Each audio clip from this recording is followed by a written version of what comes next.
ও নওজওয়ানেরা, আমার নবী 6 নম্বরে বলেছিলেন, তোমরা যখন তোমাদের আব্বা জানের সম্পত্তি বন্টন করবে, ভাইরা বোনেরা মিলে যার যতটুকু সম্পত্তি, তোমরা একে অপরের নিজ নিজ সম্পত্তি বুঝে নেবে। জোরে বলুন। কি গো, আমরা আমাদের ভাই বোনের সম্পত্তি যেটা বাপ মায়ের কাছ থেকে পাই, আমরা সে সম্পত্তিটা আমরা কি ভাগ করে নি? কি গো, ভাগাভাগি করে নি? হ্যাঁ, ঠিকভাবে বন্টন করি না। আমরা কি করি? আমরা বোনের হকটাকে অনেকে মেরে নি। কথা ঠিক না বেঠিক?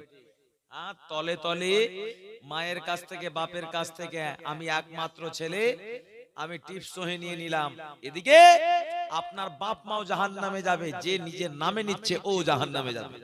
কারণ কারো হক মেরে খাওয়া চলবে না। চলবে? কোনো মতেও চলবে না। ও ভাইজানেরা, ও নবীর উম্মাতানিরা, আমার নবী জানিয়ে দিলেন সাহাবারা, আমি রাসূলুল্লাহ জানিয়ে দিলাম। এই রকম করে আমার নবী হকের ব্যাপারে বারে বারে সতর্ক করে দিয়েছেন। আল্লাহ নবী কি ওই সময় কিছুক্ষণ পর দেখা যায়, এমনি করে বাবা দেখা যায় চোখ বন্ধ করলেন, যে উটের উপরে সওয়ার ছিলেন ওই উটের পিঠটা খুজা হয়ে যায়। উট ধরেছিলেন হযরতে আবু তাজানা রাদিয়াল্লাহু আনহু। তিনি বলেন, আমার নবী বক্তব্য দিতে দিতে দেখা যায় আমার আপনার নবী নূর নবী হাবিবুল্লাহ চোখ বন্ধ করে নিলে ইটের পিঠটা খুজা হয়ে যায়। কিছুক্ষণ পরে নবী চোখ খুললেন। আল্লাহ নবী বলেছিলেন, ও আমার সাহাবারা, ও আমার সাহাবীরা, আল ইয়াউমা আকমালতু লাকুম দীনাকুম ওয়া আতমামতু আলাইকুম নি'মাতি ওয়া রাদিতু লাকুমুল ইসলাম দীনা। ও আমার সাহাবারা, আমার আল্লাহ দ্বীন ইসলামকে কবুল করে নিয়েছেন। আমার আল্লাহ দ্বীন ইসলামকে সমস্ত নিয়ামত খানা দিয়ে ভরপুর করে দিয়েছে। আর আমার আল্লাহর মনোনীত ধর্ম হলো দ্বীন ইসলাম। জোরে হবে না? সব ঘুমের ভাব এসেছে নাকি? হ্যাঁ, চাঙ্গা হয়ে থাকে যে ওয়াজ করেছি, আবার এদিকে ধ্যান দেন। তাহলে আল্লাহর মনোনীত ধর্ম কোনটা? ইসলাম ধর্ম। জোরে বলুন। আমরা ইসলাম ধর্ম অবলম্বী না অন্য ধর্ম? ইসলাম ধর্ম। একবার জোরে বলুন। এই খবর শুনে আমার নবী অঝর নয়নে, আল্লাহর নবীর প্রাণপ্রিয় সাহাবী আবু বকরের চোখে পানি। এ আবু বকর কাঁদেন, আবু বকর কাঁদছেন। 144,000 সাহাবায়ে কেরাম। আবু বকর বুঝতে পেরেছেন আমার নবী আর দুনিয়ায় থাকবেন না। আবু বকরের চোখে পানি দেখে সবাই আবু বকরের দিকে তাকায়। কি ব্যাপার, আবু বকর কেন কাঁদে? আমার নবী আবু বকরকে ডাকলেন, কি হয়েছে বাবা আবু বকর? আমার নবী আরো কেঁদে যাচ্ছে, আবু বকর আরো কেঁদে যাচ্ছে। আল্লাহ নবী বুঝতে পেরেছেন আমার সাহাবী আবু বকর আমার খবর বুঝে নাই। জনে বলুন, আরো একটু জনে বলুন। আল্লাহ নবী বললেন, বাবা আবু বকর, পৃথিবীর জমিনে কেউ চিরস্থায়ী থাকতে আসে না, সবাইকে বিদায় নিতে হবে। বাবা আবু বকর, অসুবিধা কি বলো? আবু বকর বললেন, ইয়া রাসূলুল্লাহ, হাবিবাল্লাহ, এটা অন্য কোনো অসুবিধা নয়। আমরা ইবাদত বান্দেগি মাসলা মাসাইল জানার জন্য যখন যেটা ইচ্ছা আপনাকে সামনে পেলে আমরা জেনে নিতাম। আপনি বিদায় নিয়ে নেবে, কার কাছে আমরা জানবো? আমার নবী বলেছিলেন, তারাকতু ফীকুম আমরাইনি লান তাদিল্লু মা তামাসসাকতুম বিহিমা। কিতাবুল্লাহি ওয়া সুন্নাত রাসূলিহি। একবার জোরে জোরে বলুন সুবহানাল্লাহ। ও আমার সাহাবারা, আমি নবী দুটো জিনিস রেখে গেলাম। কিতাব বলতে আল্লাহর কোরআন, আর সুন্নাহ বলতে আমি নবী আমার হাদিস শরীফ। জোরে হবে না? এই দুটোকে তোমরা মেনে নেবে। আমি নবী জানিয়ে দিলাম তোমাদেরকে পথভ্রষ্ট করতে পারবে না। আল্লাহ নবী সূর্য যখন ডুবে যায় আরাফার ময়দানে মাগরিবের নামাজ আর পড়লেন না। সূর্য ডুবা অবস্থা থাকতে হবে, মাগরিবের সময় হয়ে গেল মাগরিবের নামাজ ছেড়ে আসতে হবে, না হলে ফরজ আদায় হবে না। ওখানে যদি নামাজ পড়েন ফরজ আদায় হবে না, আবার পরের বছর হজ করে আসতে হবে। আমার নবী সবাইকে নিয়ে চলে আসলেন কোথায়? মুজদালিফায়। মুজদালিফায় এসে আবার রাত্রি যাপন করতে হবে। ওখানে এসে ইশার এবং মাগরিবের নামাজ আদায় করতে হবে। হ্যাঁ, কাজা নয়, ওটা আল্লাহরই হুকুম, কাজা হবে না, কাজা হবে না। স্বাভাবিকই আল্লাহ সওয়াব দেবেন। একবার জোরে বলুন। আরাফার ময়দানে প্রথম ইশার নামাজ, তারপরে মাগরিবের নামাজ। রিওয়ায়াতে মতভেদ রয়েছে, কেউ বলে প্রথম মাগরিবের নামাজ তারপরে ইশার নামাজ আদায় করে কঙ্কর আর কঙ্কর, কঙ্কর আর কঙ্কর, সেই জায়গা রাত্রি যাপন করতে হবে। আল্লাহর নবী সাহাবারা কেউ ঘুমিয়ে পড়লে, কেউ বা তাহাজ্জুদ পড়ে পড়ে কাটাচ্ছে, কেউ বা জিকির আজকার করে কাটাচ্ছেন। নবী বললেন এই জায়গা তোমরা যদি আল্লাহর ইবাদতে কাটাও আর দোয়া করো, আমার আল্লাহ মুজদালিফার দোয়াটা কেউ কবুল করে নেন। জোরে বলুন। জোরে হবে না? ওই জায়গা সবাই কাকর কুড়িয়ে নিলেন ফজরের পরে।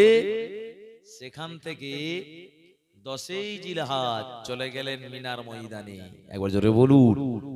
গিয়ে বড় জুমরাত মানে বড় শয়তানকে একবারে কাকর নিক্ষেপ করে দিলেন। জোরে বলুন। একজন হাজী সাহেব বলছে আমার এত রাগ ধরেছিল, বলছে আমি কাকর মারতে মারতে আমি জুতো মেরে দিয়েছি।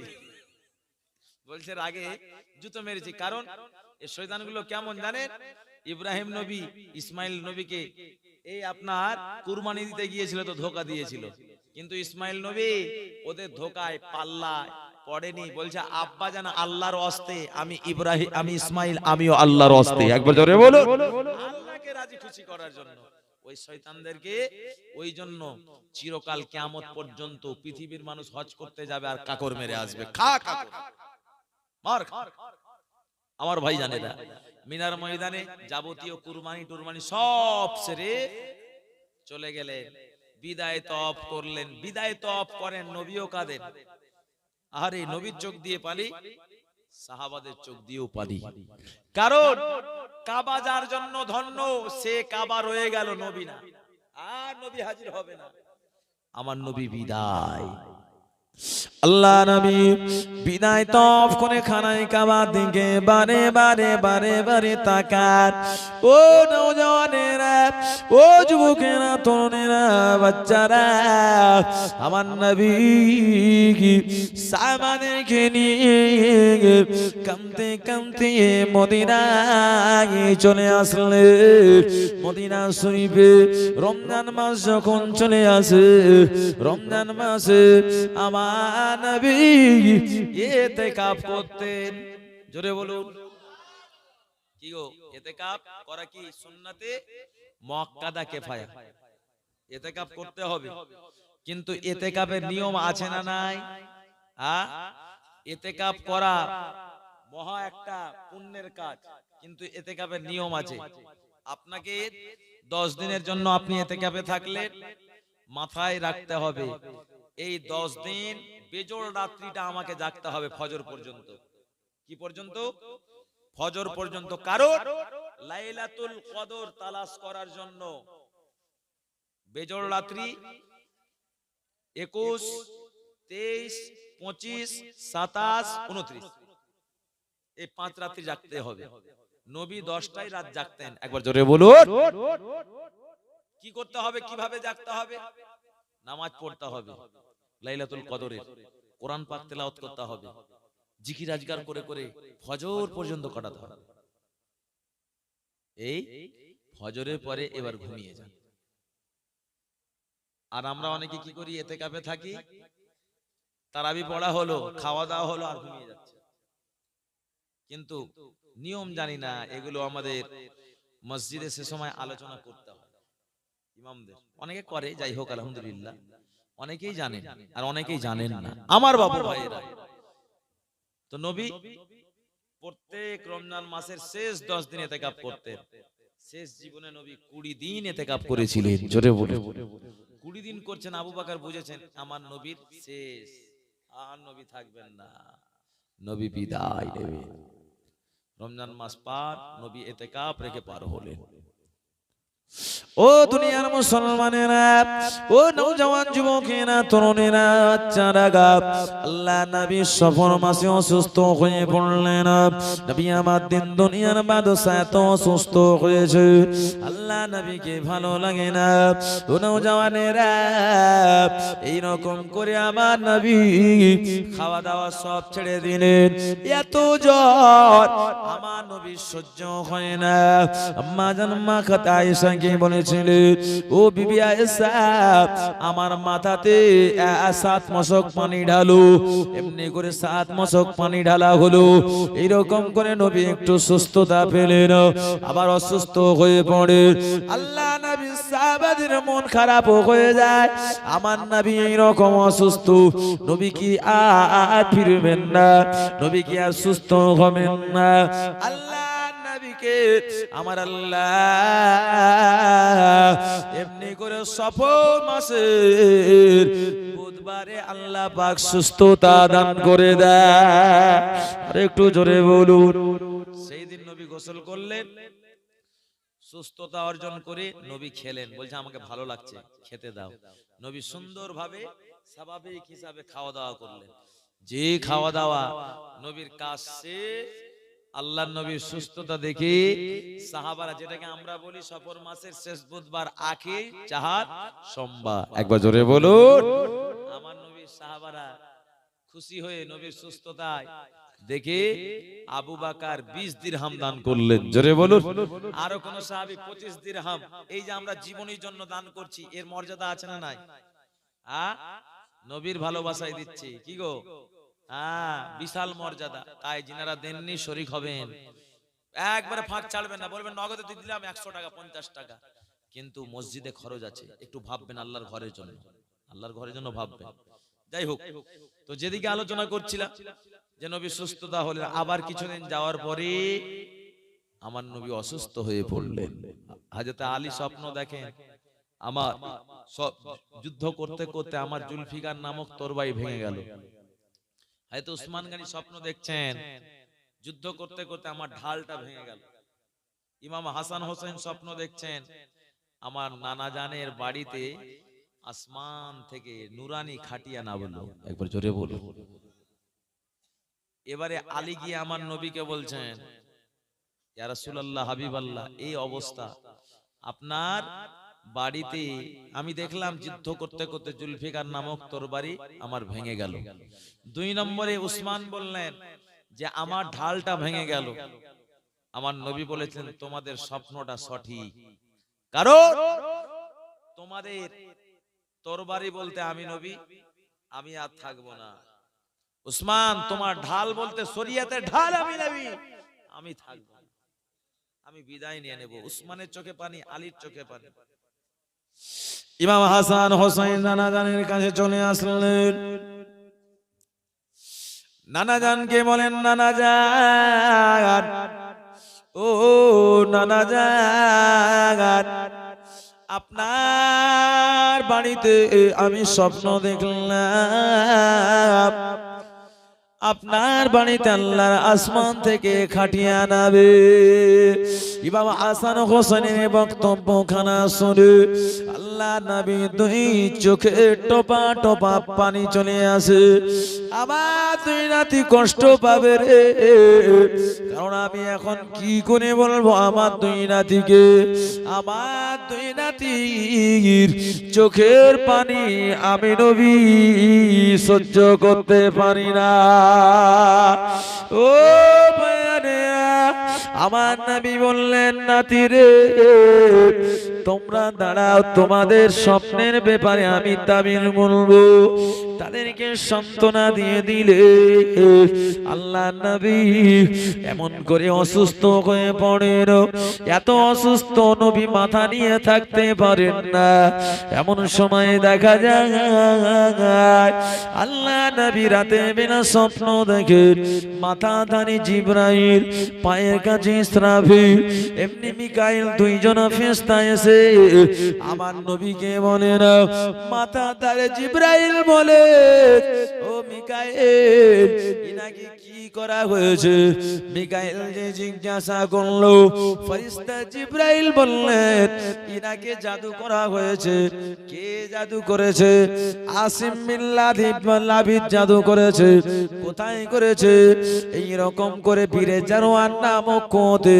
কিভাবে করেছে আল্লাহ নবীর বড় বড় চুল ছিল বাবা বাবরি চুল ওই চুল মোবারক নিয়ে 11 খানা গিট বেঁধে চিরুনিতে ইট দিয়ে ডুবিয়ে দিয়ে জাদু করেছে ওই সময় কোরআন ও মাজিদের আয়াতে কারিমা আমার নবীকে জানিয়ে দিলেন এই গিটটা চুলটা ওই বীরে জানোয়ার কূপ থেকে তুলতে হবে 11টা গিট রয়েছে চুলের গিট খোলা যাবে অসম্ভব আমার নবীকে জানিয়ে দিলে সূরা ফালাক সূরা নাস 11 আয়াত বিশিষ্ট একটা আয়াত পড়বে একটা চুলের গিটে ফুঁক মারবে গিট কোরআন পাকের আয়াতের মাধ্যমে খুলে যাবে একবার জোরে বলুন যেই ঘুম ভেঙে গেল নবীর আলীকে ডাকলেন আলী যাও বীরে জানোয়ার নামক কূপে ওখানে জাদু করা হয়েছে আলী নামলেন নেমে গিয়ে ঠিক তুলে নিয়ে আসলেন সত্যি সত্যি 11টা গিটে জাদু করা হয়েছে আমার নবী বললেন আলী গিটটা খুলো আলী গিট খুলছে গিট খুলতে পারে না বলছে চুলের গিট কি করে খুলবো ও ভাইজানেরা আল্লাহ নবী জানিয়ে দিলেন বাবা আলী কোরআন মাজিদে দুটা সূরা হচ্ছে শিফা যত জাদু করুক না কেন এই দুটো সূরা যদি পাঠ করে ফুঁক দেয়া হয় সমস্ত জাদু যত জাদু টোনা দূর হয়ে যাবে আলী একটা আয়াত পড়ো আর গিটে ফুঁক দাও এই গিটটা খুলে যাবে আলী বাবা একটা আয়াত পড়লেন গিটে ফুঁক মারলেন গিট খুলে গেল দ্বিতীয় আয়াত পড়লেন এরকম 11টা আয়াত পড়লেন 11 বার ফুঁক দিলে গিটটা খুলে গেল একবার জোরে জোরে বলুন সুবহানাল্লাহ আমার নবী বলে এই গিট খোলার জন্য আমার মাথা খানা হালকা হয়ে যায় জোরে হবে না নবী সুস্থ হলেন খাবার খেতে লাগলেন কিছুদিন পর দেখা যায় নবী আর বিছানা থেকে উঠতেই পারেন না ফজরের সময় হয়ে গিয়েছে এদিকে আমার নবী বলছেন আয়েশা মসজিদে নববীটা কেমন অবস্থা কেমন বলো ফজরের সময় বলছে হুজুর আপনার অপেক্ষা সবাই করে সবাই দাঁড়িয়ে রয়েছে আপনি ইমামতি করে নামাজ পড়াবেন আয়েশা আমি যেতে পারবো না তোমার আব্বা আবু বকরকে আমার ইমামতির জায়গা দাঁড়িয়ে যেতে বলো জোরে হবে না আবু বকরের মর্যাদা কি দেখেন আয়েশা বলছেন আমার আব্বা নম্রতা আমার আব্বা সাদাসিধে ছোট দিলের মানুষ আমার আব্বা নরম দিলের মানুষ আমার আব্বা সহ্য করতে পারবে না নবী বলছেন আয়েশা আমি নবী বলছি আবু বকর ছাড়া আমার উপস্থিতিতে কেউ রাজি নয় কেউ মর্যাদাবান নয় আবু বকরের মতো একবার জোরে বলুন আম্মা জান আয়েশা বললেন আবু বকর কাঁপতে কাঁপতে নবীর জায়গাতে দাঁড়িয়ে ফজরের নামাজের ইমামতি করলেন একবার জোরে বলুন সবাই নবীকে দেখতে আসলেন নবীকে দেখার পরে সবাই চলে যায় একদিন জোহরের সময় দেখছেন মদিনার মসজিদে নববীতে অনেক ব্যক্তিত্ব নবী যেতে পারছেন না আল্লাহর নবী দুইজনকে ডাকতে বললেন দুইজন সাহাবী আসলেন কাঁধে আমার নবী হাত দিয়ে ভর দিয়ে সেই মসজিদে নববীতে গেলেন যেই পা ছেড়ে যাচ্ছে নবী যাচ্ছেন শরীরে ক্ষমতা নেই আমার নবীকে নিয়ে গেলেন। নবী বলছেন, সাহাবীরা তোমরা আমার কাছে কিছু পাও? একজন সাহাবী বললেন, আমি টাকা পাই। আলে তুমি তাকে টাকাটা দিয়ে দাও। দিয়ে দিলেন। আর কেউ কিছু পাও? আল্লাহর নবীর একজন সাহাবী দাঁড়ালেন, হযরতে সাদ ইবনে আবি ওয়াক্কাস রাদিয়াল্লাহু আনহু। উনি উঠে দাঁড়িয়েই বলছেন, আমি আপনার উপরে দাবিদার। বলছে কিসে? এক জিহাদের ময়দানে যাচ্ছিলাম, এমন চাবুক মেরেছিলেন আমার খালি পিঠে একবারে ফুটে গিয়েছিল। ইয়া রাসূলুল্লাহ, হাবিবাল্লাহ, সেই প্রতিশোধটা আমি নিতে চাই। উমর একবারে মদিনার মসজিদে বলছে, এ সাদ ইবনে আবি ওয়াক্কাস, তুমি বেয়াদব হয়ে গেছো, হ্যাঁ বদমাশ হয়ে গেছো। নবীর এই অবস্থা, আর মদিনার মসজিদে তুমি এই অবস্থা করছো। নবী মেরেছে। আমার নবী বলছে, ওমর দাঁড়াও, কারণ ওর মনে কি আছে না আছে তোমার মন আর ওর মন এক নয় তো, তুমি দাঁড়াও। ওমর শুধু গুমরাচ্ছে, যেরা একবারে বেয়াদব হয়ে গিয়েছে, নবীর প্রতিশোধ নেবে। এদিকে দেখা যায় নবী বলছেন, নবীকে বলছেন সাদ ইবনে আবি ওয়াক্কাস, হুজুর আমি এর প্রতিশোধ নেব। আমার নবী বললেন, ঠিক আছে, কিভাবে নেবে? বলছে, হুজুর যেমন চাবুকে মেরেছিলেন আমি ওই চাবুক নেব। ঠিক আছে, আলী চাবুক নিয়ে আসো। চাবুক আনা হলো। মদিনার মসজিদে নববী শরীফ একবারে ঘুম ঘুম। নবীর প্রতিশোধ নেবে। নবীকে মারার মতন কোন মায়ের লাল আছে? কি গো, কেউ আছে? সব মুসলমান মারতে দেবে। আর এদিকে নবী বলছে, না, প্রতিশোধ নেই। নবীর উপরে কেউ কথা বলতে পারে না। এদিকে সাহাবাদের বিশাল রাগ। না, এনে সত্যি সত্যি আলী চাবুকটা দিলেন, আর চাবুকটা সাদ ইবনে আবি ওয়াক্কাসকে ধরালেন। আবি ওয়াক্কাস কিন্তু চাবুকও নিয়ে নিয়েছেন। যেই চাবুকটা নিয়ে নবীর দিকে এগিয়ে যাচ্ছে, ও সাদ ইবনে আবি ওয়াক্কাস, আসো, আমার প্রতিশোধ নিয়ে না। সাদ ইবনে আবি ওয়াক্কাস বলছেন, ইয়া রাসূলুল্লাহ, হাবিবাল্লাহ, আপনি যখন চাবুক মেরেছিলেন আমার শরীরে কোনো কাপড় ছিল না, আপনার গেঞ্জি রয়েছে, এই গেঞ্জিটা খুলতে হবে খালি গায়ে। বলছে তাই? নবী বললেন, আলী গেঞ্জিটা তুলো। যেই গেঞ্জি তুলেছে, মদিনার মসজিদে নববী গুম গুম, সবাই রেগে রয়েছেন। সাদ ইবনে আবি ওয়াক্কাস তিনি চাবুকটা রেখে দিয়ে নবীর মোহরে নবুয়তে চুমা দিয়েছে। আর জোরে হবে না, আর চিল্লে হবে না, নারে তাকবীর। আল্লাহ নবী বললেন, বাবা সাদ ইবনে আবি ওয়াক্কাস, আমার আল্লাহ তোমাকে জান্নাতি জান্নাতি জান্নাতি করে দেয়। আর একটু জোরে বলুন সুবহানাল্লাহ। ও ভাইজানেরা, আমার আপনার নবী অসুস্থ, সার্টিফিকেট দিয়ে দিলেন সাদ ইবনে আবি ওয়াক্কাসকে। জোরে হবে না? সবাই সময় চমকে গেছে, কি ব্যাপার, এ মারতে গিয়ে আমাদের রাগ হচ্ছে, আর রাগের সময় আবার আল্লাহ জান্নাতি ঘোষণা করে দিলেন। জোরে বলো, আমরা সবাই খুশি। এদিকে দেখা যায় আমার নবী অসুস্থ, বিশাল অসুস্থ হয়ে পড়লেন। এত অসুস্থ, নবীর আর শরীর চলে না। একদিন জোহরের সময় নবী বলছেন, আয়েশা, আমার দরজার সামনে থেকে একটু কাপড়টা নড়াও তো, মদিনার মসজিদের অবস্থাটা দেখি। আম্মা জান আয়েশা কাপড়টা সরালেন, নবী দেখছেন, নবীর চোখ দিয়ে পানি ঝরে যাচ্ছে, পানি বেরিয়ে যাচ্ছে। আম্মা জান আয়েশা বলেন, ইয়া রাসূলুল্লাহ, ইয়া হাবিবাল্লাহ, হুজুর আপনি কোন দুঃখে কাঁদছেন? আমার নবী বলেছেন, আয়েশা আমি দুঃখে কাঁদি না রে, ও বিবি আয়েশা, আমি রাসূলুল্লাহ সাল্লাল্লাহু আলাইহি ওয়াসাল্লাম মদিনার মসজিদে নববী শরীফে আমার সাহাবায়ে কেরামগণেরা কাতারে কাতারে লাইন দিয়ে সবাই নামাজ আদায় করে, আমি নবী আমার বুকখানা ভরে যায়। আমি নবী খুশিতে কাঁদি, যে নামাজের জন্য এত যুদ্ধ, যে নামাজের জন্য এত মারধর, যে নামাজ প্রতিষ্ঠিত করার জন্য কত আমার সাহাবায়ে কেরামেরা শহীদ হয়েছে রে।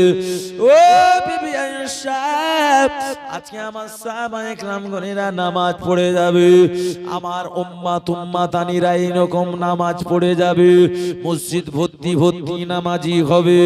আমি নবী এই নামাজি কিয়ামত পর্যন্ত চলতে থাকবে। হাসরের ময়দানে আমি রাসূলুল্লাহ জানিয়ে দিলাম, আমি আমার টোটাল উম্মাত উম্মাতিকে নিয়ে, আমি সবাইকে নিয়ে আল্লাহর দয়ার জান্নাতে চলে যাব। আম্মা জান আয়েশা বলেছিলেন, ইয়া রাসূলুল্লাহ হাবিবাল্লাহ, সে ময়দানে মাসারের দিনেতে আপনি আপনার উম্মাত উম্মাতিকে কিভাবে চিনে নেবেন? ওই সময় আমার নবী বলেছিলেন, সীমাহুম ফি উজুহিহিম মিন আসারিস সুজুদ। ও বিবি আয়েশা, আমি নবী জানিয়ে দিলাম, আমি রাসূলুল্লাহ সাল্লাল্লাহু আলাইহি ওয়াসাল্লাম হাসরের ময়দানে আমার গুনাহগার উম্মাত উম্মাতানিরা তারা যে জায়গা উজু করেছে ওই উজুর জায়গা থেকে আর সিজদার জায়গা থেকে হাসরের ময়দানে নূর খানা চমকাবে। আমি নবী আমার ওই ভালোবাসার উম্মাত উম্মাতিদেরকে চিরে নিয়ে আবে কাউসারে পানি পান করিয়ে দয়ার জান্নাতে নিয়ে চলে যাব। জোরে হবে না কি গো? যদি নামাজ না পড়েন নবী শাফাত পাওয়া যাবে? এই নামাজের জন্য এতটা লড়াই। আমার নবী বললেন, আয়েশা আমার শেষ সজ্জায় আমি বড় খুশি, কারণ আমার সাহাবারা নামাজ আদায় করে। একবার জোরে বলুন। যে সমস্ত আমার উম্মাত উম্মাতিরা নামাজ পড়বে আমি নবী জানিয়ে দিলাম শাফাত তারা পেয়ে যাবে। জোরে বলুন। আল্লাহর নবী বিছানা থেকে উঠতে পারে না। মা আয়েশা বলছেন, ইয়া রাসূলুল্লাহ হাবিবাল্লাহ, আপনি ইন্তেকালের পরে কোথায় ঘুমাবেন? আমার নবী বললেন, আয়েশা চোখের ইশারায় আমি যে জায়গা শুয়ে আছি উত্তর দিকে মাথা আর দক্ষিণ দিকে পা। আয়েশা এটা কেমন হবে? এইভাবে যদি আমি ঘুমাই তাহলে কেমন হবে? আম্মা জান আয়েশা কি নবী, আম্মা জান আয়েশা বলছেন, ইয়া রাসূলুল্লাহ হাবিবাল্লাহ, আপনি আমার ঘরে ঘুমাবেন, আমি আয়েশা আমার মনটা আরো ভরে যাবে। জোরে বলুন। কারণ সমস্ত আপনার টোটাল উম্মাত উম্মাতিরা যখন পৃথিবীর জমিন থেকে আপনার রওজা শরীফ জিয়ারত করতে আসবে, তারা এসে দেখবে নবীর রওজা মানে মা আয়েশার ঘর, এই ঘরের মধ্যে আম্মা জান আয়েশা আর নবী থাকতেন। একবার জোরে বলুন। আমার ঘরটা দেখে যাবে। একবার জোরে বলুন সুবহানাল্লাহ। আমার আপনার নবী অসুস্থ হয়ে পড়েন, মা আয়েশার ভাই আব্দুল্লাহ তিনি কিন্তু দাতুন করছিলেন। আমার নবী বলছেন, আয়েশা শুধু ওই দাতুন করছেন, মিসওয়াক করছেন, তাকাচ্ছেন। আমার নবী ওই দিক তাকাচ্ছেন, আয়েশা বলছেন, ইয়া রাসূলুল্লাহ নেবেন? নবী ইশারা করলেন হ্যাঁ। যেই দিলেন মিসওয়াকটা, আম্মা জান আয়েশাকে বলেন তুমি চিবাও। চিবিয়ে দিলেন, আমার নবী মিসওয়াক করলেন, কুল্লি করলেন, কুল্লি করলেন। কারণ নবী মিসওয়াক করা পছন্দ করতেন। সুন্দর করে মা আয়েশা কুল্লি করিয়ে দিলেন। হাসান হোসেনকে ডাকতে বললেন। হাসান হোসেনকে বললেন, ভাই হাসান, ভাই হোসেন, তোমরা যে স্বপ্নটা দেখেছো এই স্বপ্ন তোমাদের নানা জান আর থাকবে না। ওই খাটিয়া করে তোমাদের নানা জান আল্লাহর জান্নাতে চলে যাবে। হাসান হোসেন কাঁদে। আলীকে বললেন, ফাতেমাকে ডাকো। ফাতেমাকে ডাকা হলো। বেটি ফাতেমা, আর তোমার আব্বা থাকবে না, বিদায় নিয়ে দেবে। ফাতেমা অঝর নয়নে কাঁদে, মা আয়েশাও কাঁদে। এত কাঁদে আমার নবী ফাতেমাকে ডেকে কানে কানে কি বলে দিলেন, ফাতেমার কান্না বন্ধ হয়ে গেল। আম্মা জান আয়েশা বলেন, বেটি ফাতেমা, তুমি তো এতক্ষণ কাঁদছিলে, তুমি হাসছো কেন?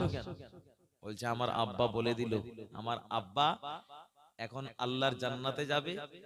আর আব্বা জানে 6 মাস যখন বিদায় নেওয়া হবে, আমি ফাতেমা আমিও ইন্তেকাল হব, আল্লাহর জান্নাতে আমার দিদার হয়ে যাবে।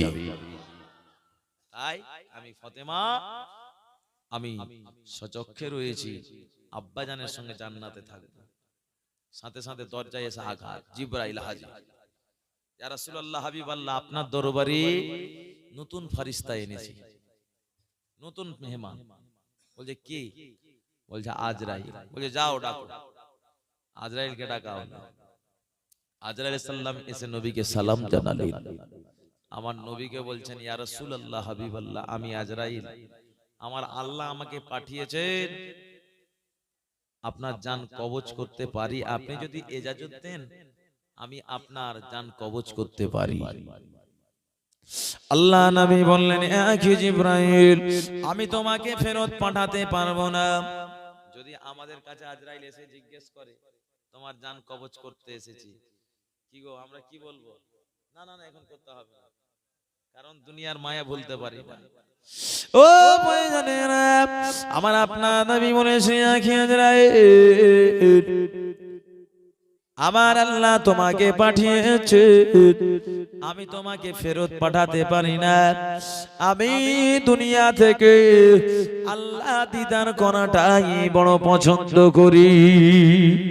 ও ভাইজানেরা, আজরাইল আলাইহিস সালাতুস সালাম আমার আপনার নবীর সিনা মোবারকে হাত রাখলেন। হাত রাখার সাথে সাথে নবী বলে, ইয়া কি আজরাইল, তুমি আমার সিনার উপরে উহুদ পাহাড় চাপিয়ে দিলে। আমার গুনাহগার উম্মত উম্মাতানিরা মৃত্যুর কষ্ট কি করে সহ্য করবে? ও জিবরাইল, আমার টোটাল গুনাহগার উম্মত উম্মতিদের মৃত্যু জ্বালা যন্ত্রণা কষ্ট খানা আমি নবী আমার সিনার উপর দিয়ে নিয়ে নাও। জোরে বলুন। ও ভাইজানেরা, কত দয়ার নবী ছিলেন, মায়ার নবী। আমরা বাপ বেটা একে অপরের দুঃখ কষ্ট নিতে চাই না, কিন্তু সে আমাদের নবী ইন্তেকালের সময়ও বলে, আজরাইল, আমার টোটাল উম্মাত উম্মাতিদের মৃত্যুর জ্বালা যন্ত্রণা আমার সিনার উপর দিয়ে দিয়ে না। ও নওজওয়ানেরা, আমার নবী তিনবার বললেন, আল্লাহুম্মা রফিকিল আলা, আল্লাহুম্মা রফিকিল আলা, আল্লাহুম্মা রফিকিল আলা। আমার নবী দুনিয়া জমিন থেকে বিদায় নিয়ে নিলেন 632 খ্রিস্টাব্দে 12 রবিউল আউয়াল সোমবারের দিন জোহরের পূর্বে আমার নবী ইন্তেকাল করেন। ও নওজওয়ানেরা, আল্লাহ নবী সাহাবায়ে কেরামগণেরা অঝর নয়নে কাঁদে, বেলাল অঝর নয়নে কাঁদে। আমাদের নবী বিদায় নিয়ে নিলে নবীকে আমি আর দেখতে পাবো না। আজান দিতাম, আমি নবীর নাম নিতাম, সাক্ষ্য দিতাম, আমি বেলাল সে নবীকে দেখতে পাবো না। বেলাল অঝর নয়নে কাঁদে, দেওয়ানা হয়ে যায়। ওমর ফারুক অঝর নয়নে কাঁদে, খোলা তরবারি নিয়ে। কে এমন রয়েছে? আমি ওমর জানিয়ে দিলাম, আমার নবীকে যে বলবে ইন্তেকাল করেছে, আমি ওমর তাকে জনমের মতন তরবারি দিয়ে দ্বিখণ্ডিত করে দেব। আমার নবী আল্লাহর মেরাজে গিয়েছে, আল্লাহ দিদারে গিয়েছে। এমন সময় আমার আপনার নবী সাহাবী ওমর ফারুক পাগলের মতন দেওয়ানা হয়ে যায়। আবু বকর বলেন, এ ওমর, সান্ত্বনা দিচ্ছে, তুমি কি জানো না নবী কি বলেছেন? ওমা মুহাম্মাদুন ইল্লা রাসূল কদ খালাত মিন ক্বাবলিহির রাসূল। আমার নবী অন্য নবী ও রাসূল গণের মতোই। তুমি কি জানো না এর পূর্বে যত নবী রাসূল এসেছেন তাদের বিদায় নিতে হয়েছে, আমার নবীকেও বিদায় নিতে হবে। তখন ওমর সান্ত্বনা পেলেন। আমার নবীকে এই রকম করে গোসল দেওয়ার জন্য ব্যবস্থা নিলেন। মদিনায় খাদ্য খোরাক সব রান্না বান্না বন্ধ। এদিকে নবীকে মঙ্গলবারের দিন গোসল দেয়া হচ্ছে। গোসল দিচ্ছেন কে? হযরতে আলী। হযরতে আলী গোসল দেবেন, আর তিনার চাচা জান আব্বাস, আর আব্বাসের দুই সন্তান আবুল ফজর আর আবুল কুসামা, এরা পানি বহন করে আনবেন। নবীকে গোসল দেয়া হয়েছিল, নবীকে গোসল দেয়া হয়েছিল আপনার 3 রকম পানি দিয়ে। প্রথম কারাস নামক কূপের পানি, দ্বিতীয়বার কপুর মিশ্রিত পানি, তৃতীয়বার কুল পাতা গরম পানি। নবীকে গোসল দিয়া হলো। আমার নবীকে গোসল দিলেন হযরতে আলী, আর চাদর নিয়ে ঘিরেছিলেন হযরতে আব্বাস। অনেক ঘটনা, সব যদি বলতে যাই টাইম অনেক লেগে যাবে। ওই জন্য আপনাদের অবস্থাখানা দেখে আমি সংক্ষেপ করে পার হয়ে যাচ্ছি। আমার ভাইজানেরা, নেককার আল্লাহওয়ালা গনেরা, হযরতে আলী বর্ণনা করেন, আমার নবীর লুঙ্গি বাঁধার জায়গায় আমি আলী দেখতে পেলাম গা মুছিয়ে, যে ওই জায়গাতে একটু পানি জমা হয়ে থেকে গিয়েছে। আমি ওই সময় ওই পানিটা নিজের লালা দিয়ে আমি চুষে খেয়ে নিলাম। জোরে বলুন। আমি আমার মনে হলো আমার ইলম এবং জ্ঞান সেদিন থেকে আরো বেড়ে গেল। জোরে হবে না? এদিকে মদিনার জমিনে কেউ খায় না। আমার নবীর কবর খোঁড়া কোথায় হবে? সবাই দ্বিমত শুরু হয়ে গেল। এই দ্বিমত শুরু হয়ে যাওয়ার কারণে আমার নবীর সাহাবী আবু বকর বললেন, তোমরা চিন্তা করিও না, আমি জিজ্ঞেস করে আসি, ফাইসলা নিয়ে আসছি। মা এসাকে জিজ্ঞাসা করলেন, নবী কাউকে ওসিয়ত করেছে? বলছে হ্যাঁ ওসিয়ত করেছে। কি বলেছে মা? কোথায় কবর হবে? বলছে নবী যে ঘরে থাকতেন এই জায়গাতেই নবীর রওজা হবে। একবার জোরে বলুন। সেই জায়গা কবর করবেন। কবর করবেন কে? আল্লাহর নবীর সাহাবী হযরতে আবু তালহা রাদিয়াল্লাহু তাআলা আনহু। আমার নবীর কবর খুঁড়লেন, কাঁচা 9টা ইট তৈরি করা হলো। আমার নবীকে বুধবারের দিন আপনার সন্ধ্যার সময় আমার নবীকে দাফন করতে নিয়ে যাবে। দাফনের আগে কোনো কাজ আছে তো নাকি? হ্যাঁ, কি কাজ আছে? জানাজা। কি গো, জানাজা পড়তে হয় না? হ্যাঁ, আমার নবীর জানাজার নামাজের ইমামতি কে করেছিলেন? কে করেছিলেন? কার জানা আছে? হ্যাঁ,